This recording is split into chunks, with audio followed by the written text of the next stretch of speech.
존경하는 헌법재판소 재판관님, 국회 소추위원, 국회 법제사법위원장 정청래입니다. 대한민국의 운명을 좌우할 현직 대통령에 대한 탄핵 사건을 심리하시는 동안 그 역사적 중압감에 얼마나 노후가 많으셨습니까? 민주주의와 헌법 수호에 대한 열정으로 일관해 오신 재판관님들의 노고와 헌신에 국민의 한 사람으로서 경의를 표합니다. 대한민국 민주주의와 국가 발전을 위하여 피청구인 윤석열은 파면되어야 합니다. 12.3 내란의 밤, 전 국민이 TV 생중계를 통해 국회를 침탈한 무장한 계엄군들의 폭력 행위를 지켜보았습니다. 하늘도 알고 땅도 압니다. 하늘은 계엄군의 헬리콥터 굉음을 똑똑히 들었고 땅은 무장한 계엄군의 군홧발을 보았습니다.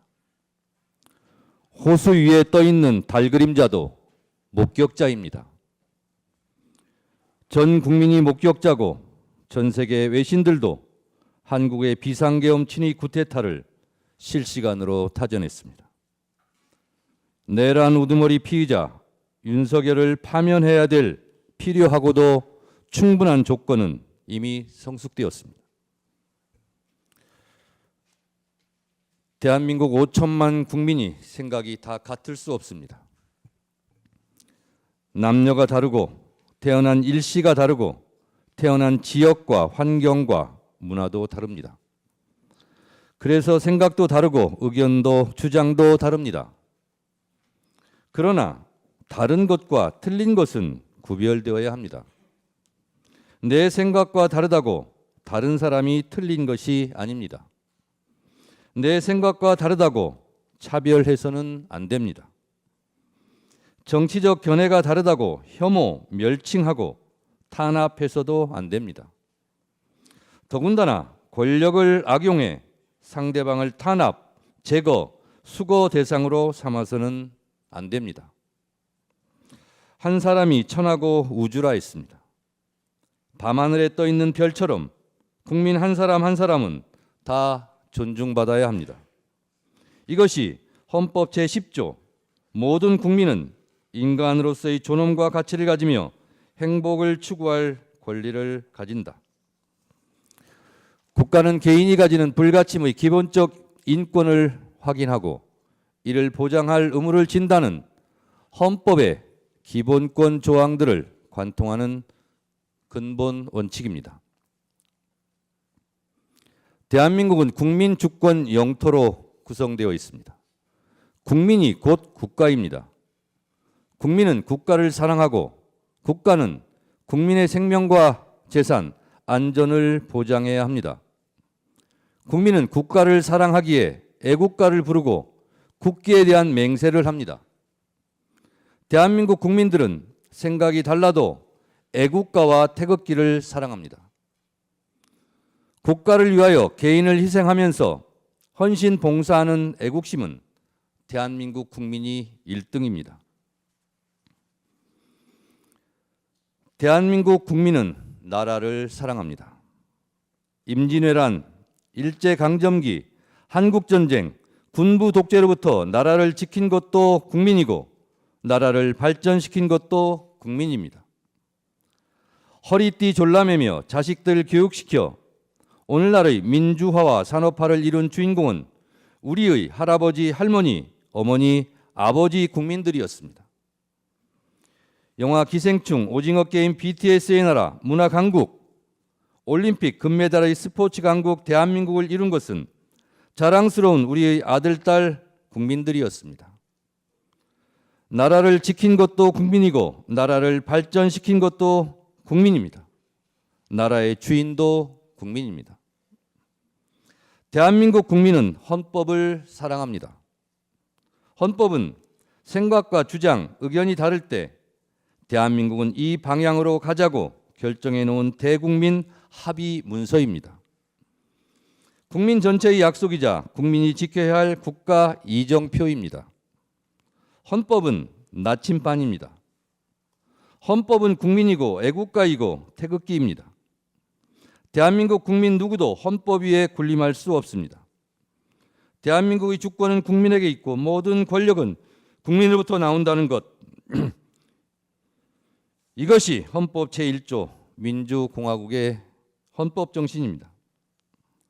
그런데 나라와 헌법을 사랑하는 국민을 총칼로 죽이려 했고 피로써 지켜온 민주주의를 짓밟고 피를 잉크 삼아 한자 한자 찍어 쓴 헌법을 파괴하려 했던 사람이 있습니다. 피로 쓴 민주주의 역사를 혀로 지우려 했습니다. 총칼로 헌법과 민주주의 심장인 국회를 유린하려 했습니다. 지금 이 탄핵 심판정에 있는 피청구인 윤석열입니다. 헌법수호 최후의 보루 헌재 재판관님, 프랑스 공화국은 관용으로 건설되지 않았습니다. 민족 반역자에게는 공소시효가 없다며 나치 부역자를 끝까지 추적해 무관용으로 처벌하였기에 역설적이게도 프랑스는 관용의 나라, 똘레랑스의 나라가 될 수 있었습니다. 오늘날 문화예술의 강국 프랑스는 이렇게 건설되었습니다. 이에 반해 우리는 1945년 8.15 광복 이후 반민특위의 좌절로 친일 부역자를 처벌하지 못했고 그 결과 정의와 불의, 애국과 매국, 민주주의와 독재가 혼재되어 민주주의에 대한 도발과 준동이 끊이지 않았습니다. 이제 타락하고 오염된 반민주적, 반헌법적 요설과 궤변의 고리를 끊어야 합니다. 갈 길이 아무리 멀다 해도 민족 정기를 바로잡아야 합니다. 평화와 문화가 꽃피는 문화예술의 강국은 민주주의 토양에서 자라는 나무입니다. 민주주의 기초는 국가 발전의 토대입니다. 민주주의 발전 과정이 국가 발전의 과정입니다. 민주주의 정착 없이 국가 발전을 이룬 나라는 없습니다. 선진국 중에서 독재 국가는 없습니다. 민주주의와 국가 발전의 주적이 바로 독재입니다. 국가 발전을 위해서 독재의 독을 해독해야 합니다. 독재의 전형적 모습이 비상계엄, 내란, 그리고 영구 집권 음모입니다. 피청구인은 2022년 5월 10일 국회에서 취임했습니다. 헌법 제69조에 따라 나는 헌법을 준수하고 국가를 보위하겠다는 선서를 하고 대통령에 취임했습니다. 그러나 피청구인은 헌법을 준수하고 국가를 보위하겠다고 다짐했던 바로 그 장소, 국회에 계엄군을 보내 침탈하고 헌법을 유린했습니다. 대한민국의 헌법과 민주주의를 말살하려 했던 피청구인 윤석열은 파면되어 마땅합니다. 현직 대통령에게는 형사 불소추권이라는 헌법적 특권이 있지만 현직 대통령이라도 내란의 범죄를 저지른 경우는 헌법 수호 차원에서 무관용해야 한다는 것이 헌법 제11조와 헌법 제84조의 정신입니다.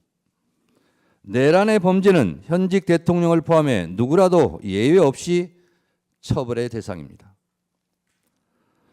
앞서 국회 법률 대리인들께서 위헌 위법한 12.3 비상계엄과 파면 사유에 대하여 그 증거와 법리를 이미 수차례 명징하게 설명했습니다.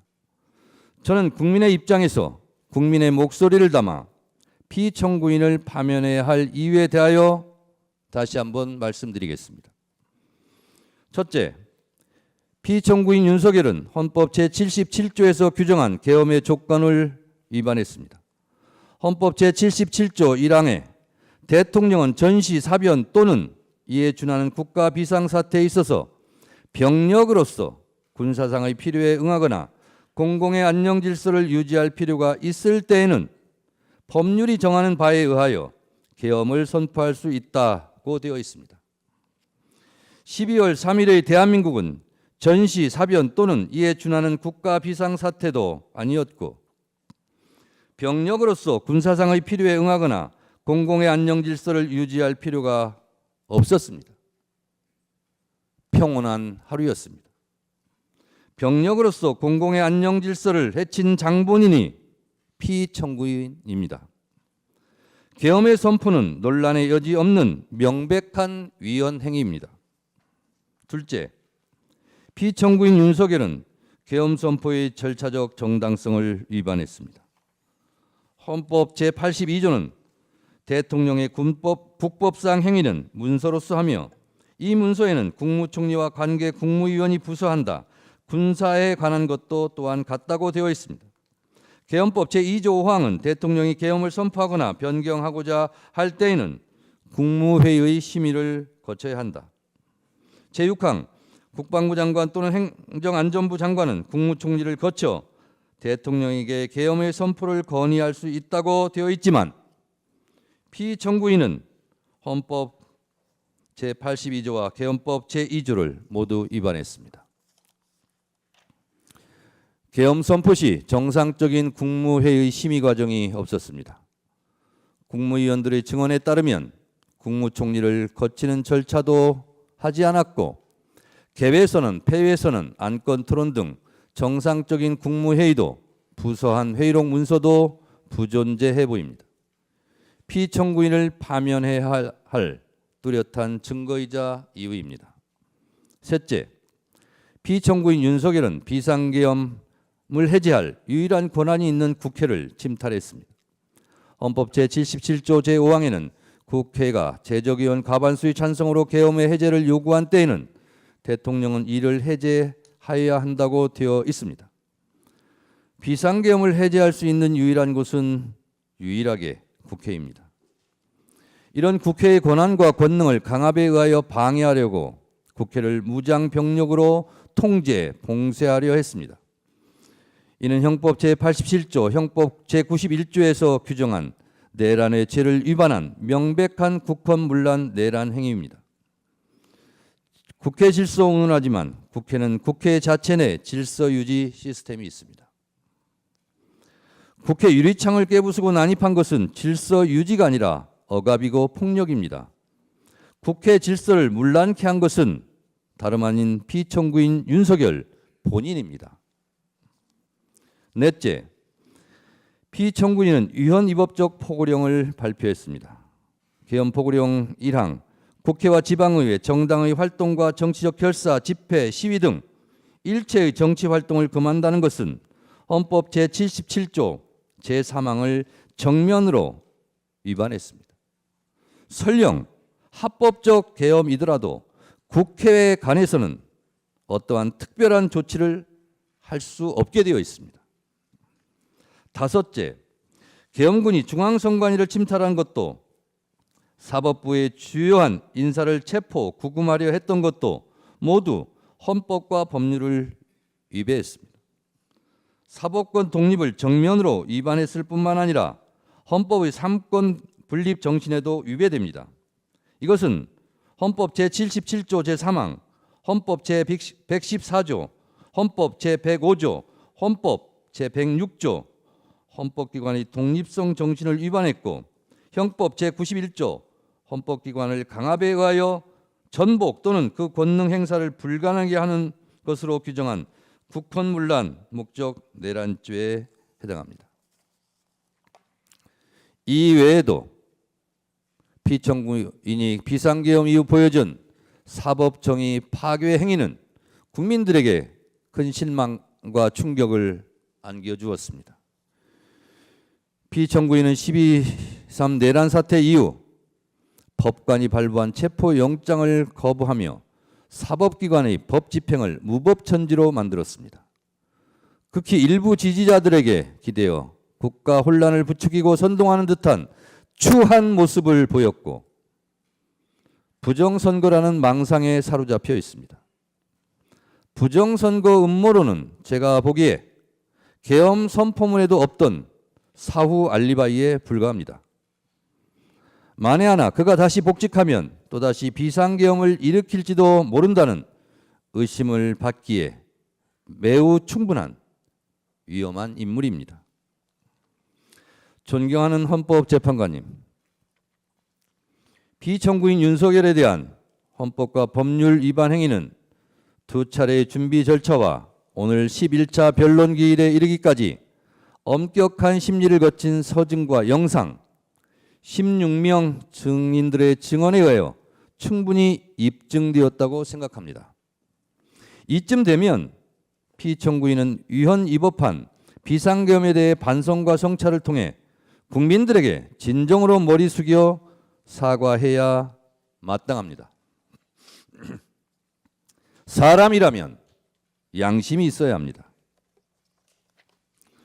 그러나 피청구인은 대국민 사과는커녕 경고성 짧은 계엄이었다느니 아무 일도 일어나지 않았다느니 변명합니다. 이로 인해 국민들은 계엄 선포의 당시의 충격, 그 이상의 충격을 받고 있습니다. 일찍 끝난 계엄이 피청구인의 공로입니까? 사상자 없이 끝난 계엄이 피청구인의 자랑입니까? 계엄의 피해를 그나마 줄일 수 있었던 것은 국회로 달려온 시민들, 계엄군을 막아선 국회 보좌진들, 장갑차를 막아선 시민들 덕분입니다.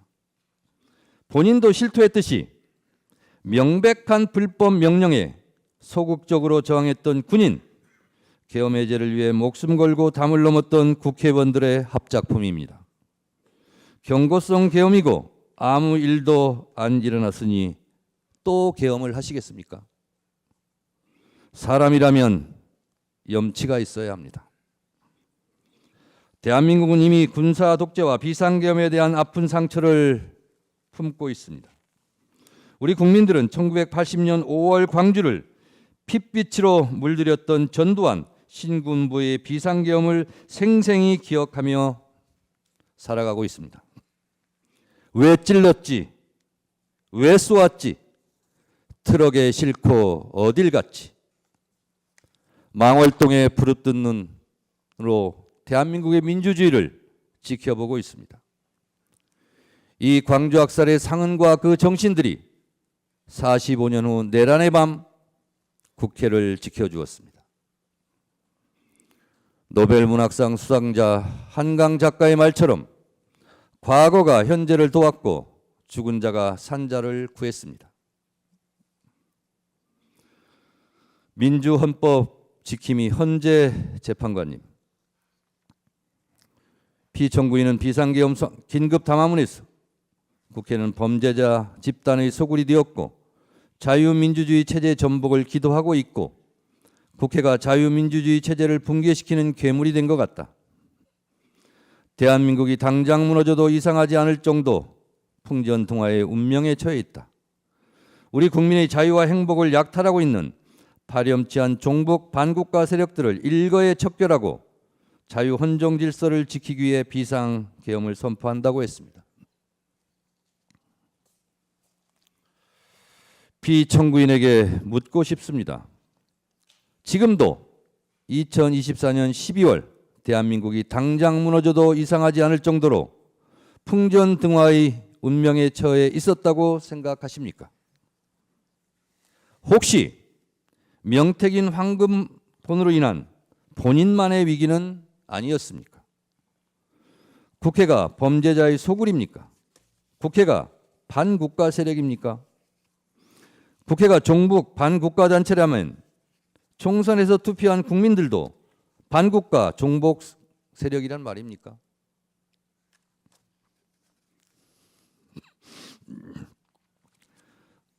국가 예산 편성권은 행정부에 있고 예산 심의 의결권은 국회의 권한입니다.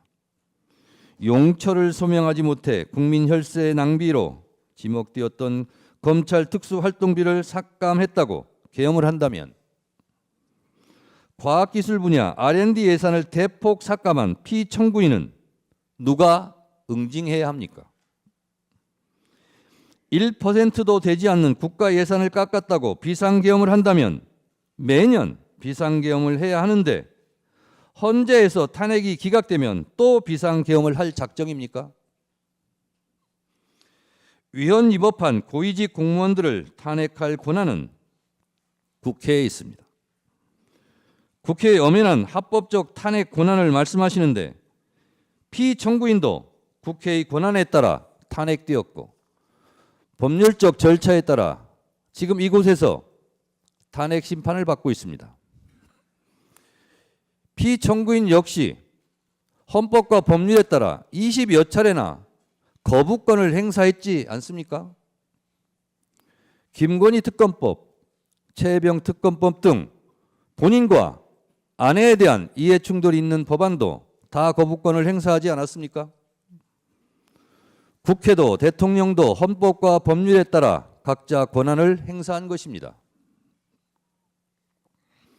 국가기관은 헌법과 법률이 테두리 안에서 권한을 합법적으로 행사해야 합니다. 내 마음에 들지 않는다고 헌법과 법률을 깡그리 무시하고 반헌법적 내란을 획책합니까? 내 마음에 들지 않는다고 국민과 헌법에게 주먹질을 하고 린치하면 되겠습니까?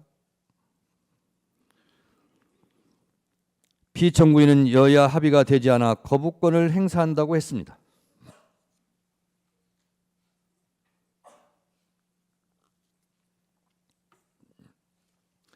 여야 합의는 헌법과 국회법 어느 법에도 존재하지 않습니다. 이런 생각 자체가 반헌법적입니다. 총선 때 한 표라도 한 석이라도 더 얻으려 노력하는 이유는 헌법 제49조에서 규정한 국회 의사결정은 다수결로 하라는 헌법적 명령이 있기 때문입니다. 여야 합의가 법 통과의 전제 조건이라면 이는 총선 민의를 부정하고 왜곡하는 반헌법적 반법률적 언동입니다. 대의민주주의 헌법 부정입니다. 뭐하러 총선합니까? 존경하는 재판관님, 피청구인은 경고성 계엄이고 아무 일도 일어나지 않았다고 가상현실에 있는 사람처럼 말합니다. 본인은 체포 지시를 하지 않았다며 전 국정원 홍장원 1차장과 전 곽종근 특전사령관의 공작이라고 주장합니다. 누구보다 피청구인에게 충직했던 두 사람이 무슨 이유로 피청구인을 모함한다는 말입니까? 피청구인으로부터 직접 지시를 들은 사람이 두 사람만의 증언도 아닌데 들은 사람들 모두 공작에 가담했다는 것입니까? 이게 가능합니까? 국회 내란국조특위에서 노영훈 방첩사 수사실장은 군사경찰의 미결 수용소라는 정상적인 구금시설이 있음에도 비원 벙커를 확인하는 것 자체가 정상적이지 않았다고 증언했고, 김대우 전 방첩사 수사단장은 이재명, 우원식, 한동훈 3명에 집중하라는 지시를 받았느냐는 질의에 네! 라고 분명하게 답했습니다. 또한 이곳 재판부에서 유일하게 직권으로 채택한 증인인 조성현 수방사 제1경비단장은 역시 내부에 들어가서 의원들을 끌어내라는 지시를 들었다고 똑똑히 증언했습니다. 피청구인 측의 의원을 요원으로 둔갑시키려는 꼼수는 실패했습니다. 설령 야당이 종북 반국가 단체라서 그 주요 인사들을 체포해 구금하려 한 것이라면 집권 여당 한동훈 대표는 왜 체포하려 한 것입니까? 결국 피청구인은 반국가 세력이라는 허울을 씌워 내 마음에 들지 않는 인사들의 씨를 말려버리려 했던 것은 아닙니까? 이들을 모두 수거하고 영구 집권을 꿈꿨던 것 아닙니까? 노상원 수첩은 또 무엇입니까? 노상원 수첩, 잠자리 폭발물 화학약품, 치밀한 수거 계획이라는 섬뜩한 내용입니다. 살해 암시, 노상원 수첩의 문재인, 유시민 등 500명 확인 사살, 정치인, 법조인, 방송인, 스포츠인 전방위 겨냥, 포승줄로 수집소 보내, 모든 좌파 세력 붕괴. 언론 보도의 제목들입니다. 평생 축구밖에 모르는 차범근 감독은 왜 해치려 했습니까? 차범근 감독은 저는 축구를 사랑하고 축구가 아닌 다른 일이나 가치에 대해서는 관심과 욕심이 없다. 내 이름이 그 수첩에 왜 적혀 있는지 황당하고 놀라울 따름이라며 저는 평화와 사랑, 행복 같은 말들이 내 삶에 채워지는 노년을 보내고 싶다고 말했습니다. 이제 몽상에 빠져있던 권력자가 무너뜨리려 한 평화로운 일상을 회복해야 합니다. 피청구인은 아무 일도 일어나지 않았다고 강변하지만 많은 일이 일어났고 계엄의 피해는 엄청납니다. 국민들은 아직도 내란성 스트레스로 잠 못 들고 서부지법 폭동 사태와 같은 끔찍한 사태를 목도했습니다. 헌법수호의 최후의 보루인 헌법재판소까지 테러 위협을 받고 있습니다. 피청구인이 저지른 내란으로 국민들은 서로 적으로 규정하고 심리적 내전 상태에 빠져 있습니다. 존경하는 헌재 재판관님, 대한민국은 수출로 먹고 사는 나라입니다. 대외 의존성이 높은 경제 구도상 국가 안정이 곧 경제고 평화가 곧 경제입니다. 민주주의 선진국 대한민국을 불안한 시선으로 보고 있는 전 세계에 우리의 민주주의 회복 능력을 보여주어야 합니다. 하루빨리 내란을 극복하고 국정을 안정시키는 것이 그 출발점입니다. 계엄에 따른 국정 혼란과 불안감으로 인한 피해가 너무도 큽니다. 1차 탄핵 소추안이 부결된 직후인 12월 9일 코스피와 코스닥은 연중 최저치를 기록했습니다. 계엄 선포 한마디에 시가총액 140조 원이 사라졌습니다. 계엄 이후 환율은 급등했고 내수 경기도 꽁꽁 얼어붙었습니다. 아무 일도 일어나지 않았다는 피청구인의 말과 달리 계엄의 후폭풍은 컸습니다. 건물마다 임대문이, 안내문이 나붙고 식당 주인은 손님이 없다며 아우성치며 폐업을 고민합니다. 오늘 최후 변론서를 작성하겠다고 국민의 목소리를 댓글로 달라고 했더니 한 분이 댓글을 달아주셨습니다. 수천 명의 목소리 중에 한 목소리입니다. 저에게 보내온 한 소상공인 사장님의 읍소입니다. 제조, 도매 자영업자입니다. 12.3 이후로 급 주문 한학으로 재정난에 시달리다가 2월을 끝으로 직원 3명을 부득이하게 내보내고 가족 4명이 어렵게 운영 중입니다. 지난 1년 동안 워낙 어려워도 직원들 월급은 마이너스 통장으로 어찌어찌 채워졌는데 계엄 이후로는 IMF보다 심각한 것 같아요. 50년 동안 지켜봤던 공장 문 닫게 생겼습니다. 이것이 고통스러운 국민들의 목소리입니다. 국익 추구가 최종 목표인 외교적 피해가 막심합니다. 미국 정부는 비상계엄 발표가 미국 정부의 사전에 통보되지 않았다는 점에서 당혹과 우려를 표했습니다. 트럼프 행정부와의 초기 정상외교 골든타임을 놓쳤습니다. 2024년 12월로 예정되었던 일본 나카타니겐 방위 대신의 방한, 2025년 연초로 예정되었던 이시바 시게루 일본 총리의 방안이 취소되었습니다. EU와 유럽 국가들은 한국의 민주주의 훼손에 대하여 우려를 표하고 있고 스웨덴 총리 방안이 취소되고 2025년 상반기로 예정되어 있던 마크롱 프랑스 대통령의 방안도 연기되는 등 국격 실추에 따른 피해가 너무도 큽니다. 존경하는 재판관님, 비상계엄 이후 가장 큰 피해를 입은 곳은 대한민국 국군입니다. 군부 독재의 폐해를 되풀이하지 않기 위하여 우리 헌법 제87조는 군인은 현역을 면한 후가 아니면 국무위원으로 임명될 수 없다고 규정해 군의 정치적 중립을 선언하고 있습니다. 그러나 피청구인의 사적인 목적 달성을 위해 계엄군으로 동원된 군은 자신들이 지켜야 할 국민들에게 총뿌리를 겨누었다는 오명을 쓰게 되었습니다.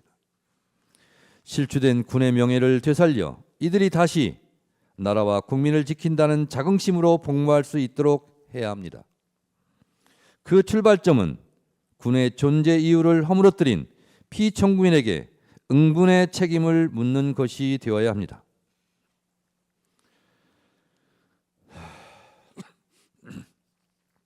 존경하는 헌법재판관님들, 저는 12월 3일 밤 10시 50분경 비상계엄 긴급 속보를 보고 살떨리는 두려움을 안고 국회 후문 담장을 넘었습니다. 계엄군이 먼저 진을 치고 있다가 체포 연행하지는 않을지 두려웠습니다. 국회 운동장 근처에서 본청으로 한 발짝씩 내디딜 때마다 36년 전 1988년 9월의 밤이 마치 어젯밤 악몽처럼 떠올랐습니다. 새벽 1시 안기부에 잡혀 지금도 알 수 없는 서울 을지로 어디매쯤 한 호텔로 끌려가 수건으로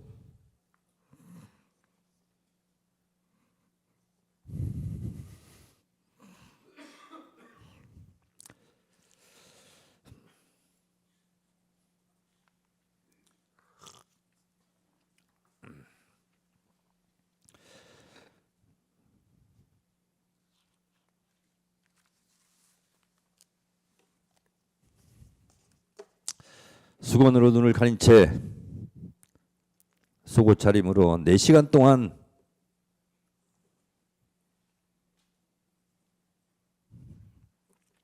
주먹질, 발길질로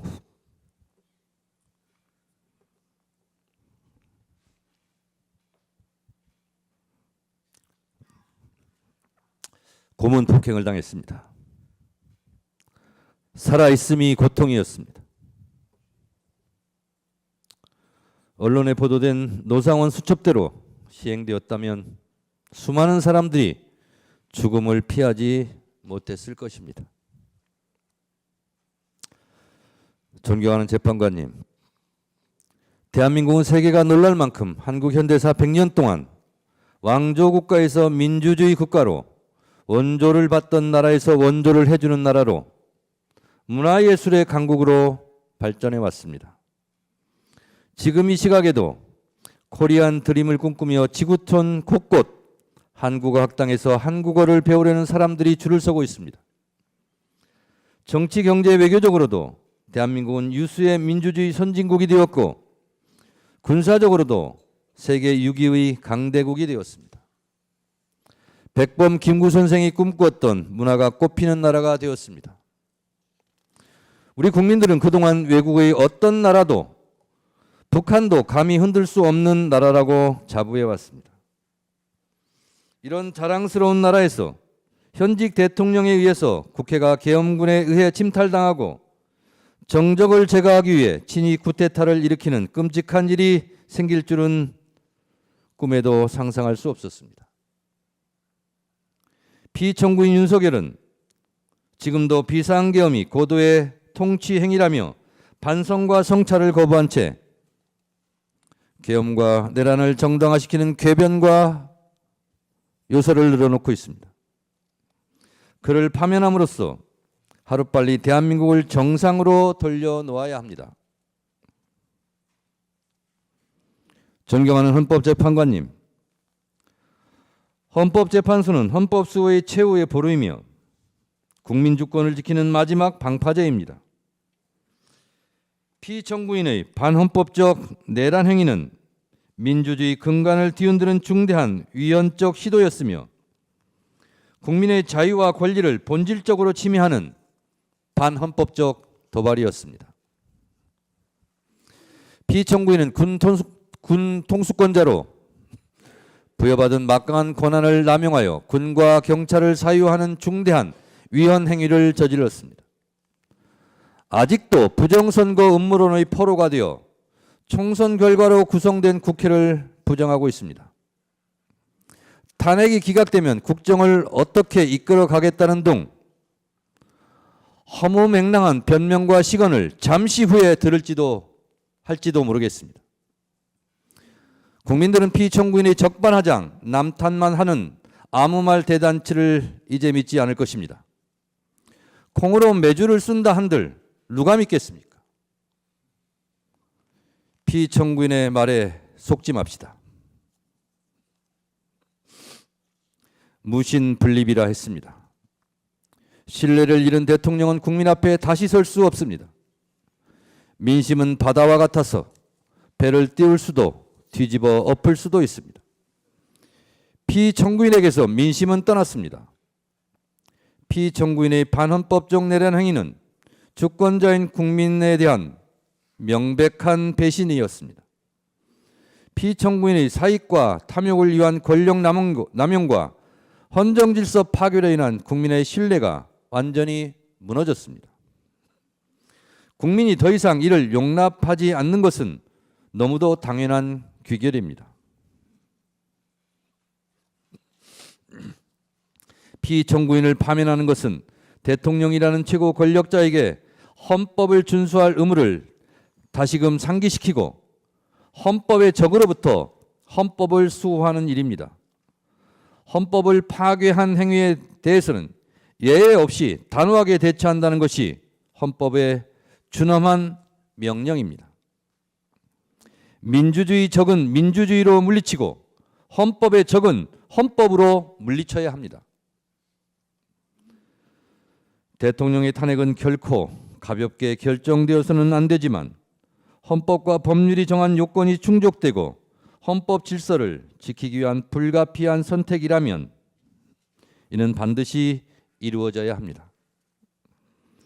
지금 우리에게 필요한 것은 헌법 위에 군림하려는 무소불위의 왕이 아니라 절제 권력자도 잘못하면 벌을 받는다는 일반 상식입니다.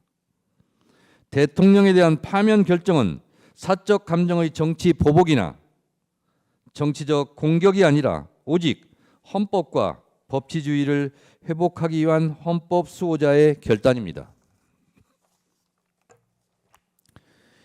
피청구인 윤석열에 대한 파면 결정은 대한민국 민주주의 놀라운 회복력을 보여주는 동시에 대한민국 헌법이 살아있고 현실에서 작동하는 실질 규범이라는 점을 보여주는 역사의 기록이 될 것입니다. 존경하는 헌법재판관님, 피청구인은 이제 대한민국의 대통령직을 유지할 자격이 없습니다. 국민들 마음속의 대통령이 아닙니다. 우리 국민은 헌법의 적은 헌법으로 막았습니다. 민주주의 적도 민주주의로 지켜냈습니다. 대통령 윤석열을 파면함으로써 헌법 수호의 의지를 보여주시기 바랍니다. 피청구인에 대한 파면으로 얻을 국가적 이익이 압도적으로 큽니다. 필연은 우연의 옷을 입고 나타난다고 했습니다. 비상계엄이 몽상가의 우연한 돌출 행동이었다면 내란 극복은 국민들이 이뤄낸 필연입니다. 그 필연이 대한민국 민주주의 저력입니다. 내란 극복은 나라를 사랑하는 국민들의 민주주의에 대한 필연적 본능과 자구책, 한 땀 한 땀 노력의 결과였습니다. 이제 내란을 극복하고 국정을 안정시켜 미래로 나가야 합니다. 더 좋은 민주주의, 더 넓은 민주주의 광장에서 K민주주의가 만발하고 빛의 혁명으로 국민적 에너지를 한데 모아 골고루 잘 사는 나라, 잠시 멈춘 외교 안보 국방이 튼튼한 나라, 평화로운 한반도, 경제와 문화 예술이 함께 발전하는 코리안 드림을 국민과 함께 꿈꾸며 다시 전진합시다. 피청구인의 비이성적 반역사적 비상계엄은 일어나지 말았어야 할 비현실적 망동이었지만 하느님이 보호하사 우리나라 만세입니다. 헌법과 나라를 사랑하는 국민들이 애국가를 자랑스럽게 부를 수 있도록 민주주의와 헌법 수호를 위하여 피청구인 윤석열을 하루라도 빨리 신속하게 만장일치로 파면해 주시기 바랍니다. 동해물과 백두산이 마르고 닳도록 하나님이 보호하사 우리나라 만세. 무궁화 삼천리 화려강산 대한사람 대안으로 길이 보전하세. 최후 변론의 끝을 영상으로 마무리하겠습니다. 경청해 주셔서 감사합니다.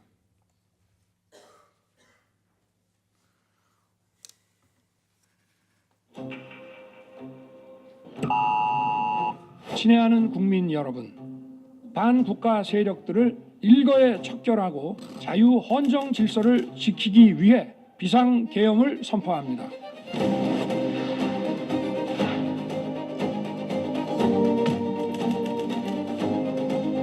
민주주의 국가야!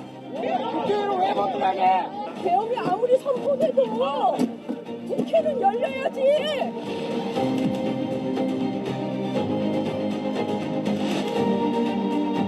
국회의원이라고 국회의원 들어가야지.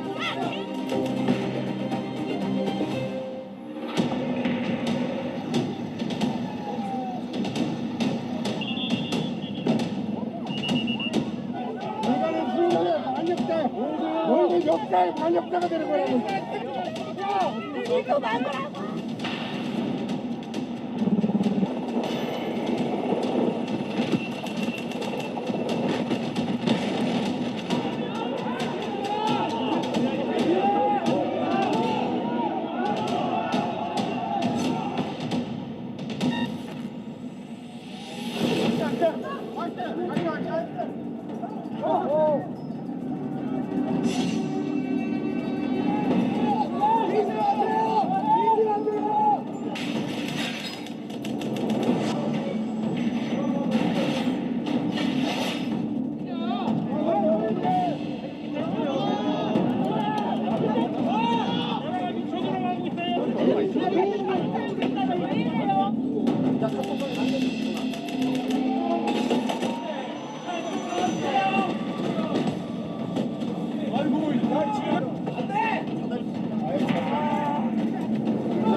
비상등을 켠 버스에서 전투모에 마스크를 쓰고 소총으로 무장한 계엄군들이 줄지어 내립니다. 상관이 청사 안쪽으로 진입하는 모습도 포착됐습니다.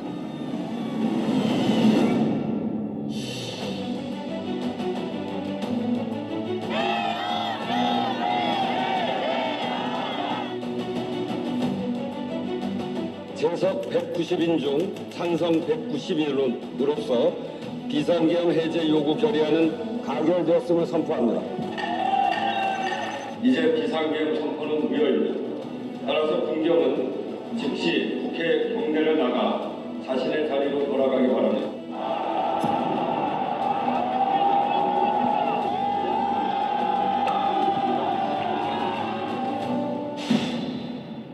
계엄은 신속하게 해제됐기 때문에 아무 일도 안 일어났다는 말씀을 드리고 싶습니다. 아무 일도 안 일어났다는 말씀을. 올해 한국 경제는 사면 초과 위기 속에 수출마저 가시밭길로 주가가 2,400선까지 밀렸고 지난 12월 취업자 수가 46개월 만에 감소세로 돌아섰는데 사람은 일 안 했어요. 작년에 비해서 한 30% 정도 줄었다고 보시면 돼요. 저도 여기 지금 가게를 내놓은 상태예요.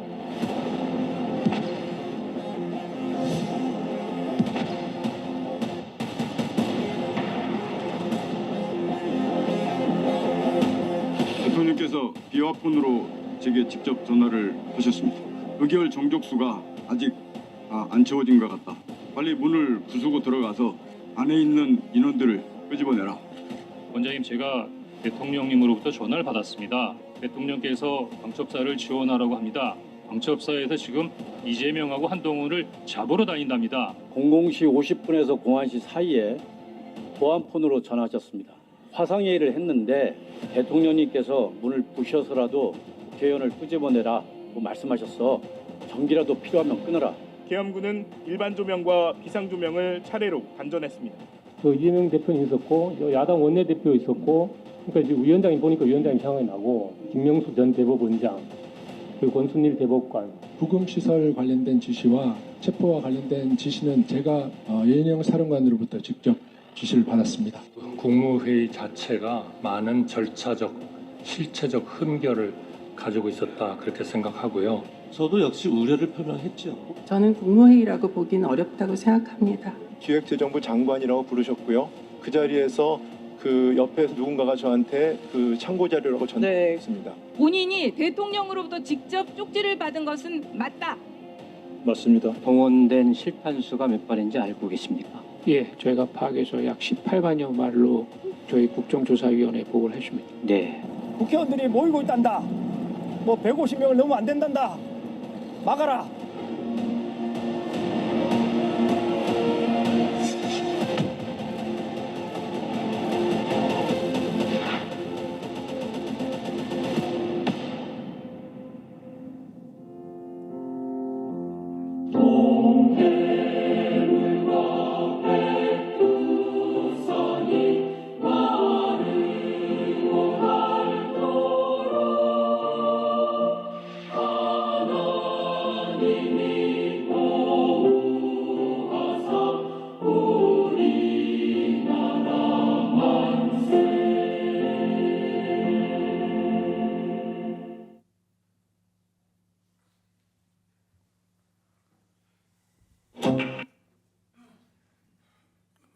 예, 휴정하고요. 9시 5분. 예, 9시 5분에 속회하겠습니다.